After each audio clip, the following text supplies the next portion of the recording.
In today's video, we're going to take a look at a general reading comprehension question, one of the important reading comprehension question types that you will encounter in the verbal reasoning question section of the GRE. Now, general or global reading comprehension questions are so called because they require you to have a good overall understanding of the passage. So, unlike in most reading comprehension questions in the GRE, here we're not interested in specific details. So we're not going to be focused on a particular sentence, a particular point, a set of points, or even a part of the passage. What we're really looking for is what the passage is saying, doing, or is about as a whole. Now, for this reason, the best way to tackle general reading comprehension questions is to anticipate the answer, that is, predict the answer by reading the passage to get the gist of it. The reason for this is that the correct answer will also give you the gist.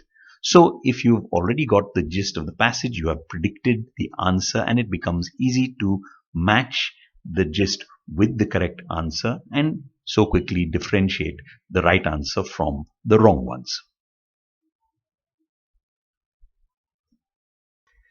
Now, the passage that we're going to be looking at is the one on the screen. This is a short reading comprehension passage on history at 147 words. You would need to finish this in just over a minute in the GRE. And the question itself says, what would be the best title for this passage? And this is one of the types of general question that you would encounter on the GRE. For this question, again, you would take a minute, since that is the average time for reading comprehension questions in the GRE. So for the passage and the question, you would take about 2 minutes if you're doing the actual exam.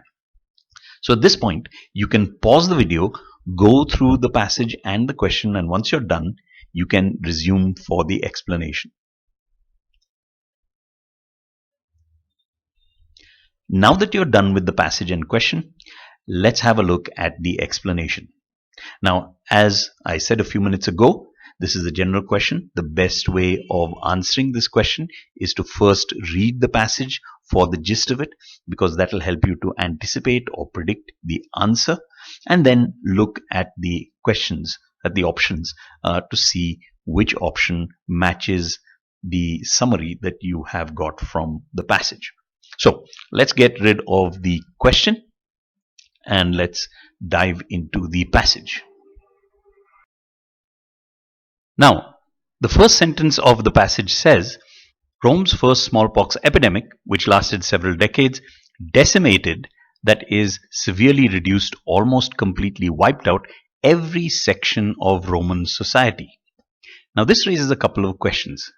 Was Roman society indeed decimated by the plague? Sharply reduced, almost completely wiped out? And did this affect every section of Roman society? And if you look at the rest of the paragraph, it answers this question. The next sentence says, in its wake, community organizations collapsed, prestigious magistrates' posts went vacant, and town councils ceased to function. Now, this is telling us about the decimation of the urban areas and that it had an impact on governance. The next sentence says, from Egypt to Germany, the countryside too grew filled with desolate or empty farmsteads and towns. And this sentence is telling us about the decimation of the rural areas and of agriculture. The next sentence tells us plans of war too were abandoned, which tells us that the military suffered a heavy blow as a result of the epidemic. And this description of decimation is rounded out by the last sentence, which says, at its peak in 189 AD, the epidemic claimed 2,000 victims daily in the city of Rome alone. And that tells us why the impact was so great on urban areas and its governance, rural areas and agriculture, and on the military. Now, all of this is summarized in the first sentence, which therefore is the main point of this paragraph. Now, this main point also raises a question. Rome's first smallpox epidemic decimated every section of Roman society, but so what? And the next part of the passage answers this question. The first two sentences of the second paragraph tell us what was done by Marcus Aurelius and the cities in order to respond to the decimation of the plague. So Marcus Aurelius responded by filling the vacant ranks in his armies with slaves and gladiators and resettling farmsteads and cities with foreign migrants. Cities likewise invited the sons of freed slaves to fill vacancies in their councils. And this tells you how the emperor and the cities got the army back on its feet, restarted agriculture, repopulated the cities, and got local government functioning again. But once more, the question that is raised is, so what? Did these measures help? To what extent were they successful? And so, if we look at the next sentence, we get the answer. Now, the next sentence says, these measures helped the empire to rally to such a degree that nearly a century later, despite its devastation by the plague, Cassius Dio, senator and historian of Rome, hailed its recovery as a shining example of admirable perseverance amid extraordinary difficulties. And this is the main point to which the whole passage is leading us. It starts off saying that the epidemic devastated Rome. So what?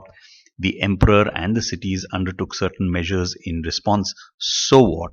These measures helped the empire to rally so much that its recovery was hailed as a shining example. Now, at this point, we are ready to come up with an anticipated answer for the best title question. On the basis of what we have read, the anticipated answer would be something like this: how Rome became a shining example of recovery from the smallpox plague. And with this, we are now ready to tackle the best title question. The first option says how Rome's first smallpox epidemic decimated every section of Roman society, but this cannot be the answer because it's too narrow, because it covers only the subject matter of the first paragraph and leaves out the subject matter of the second.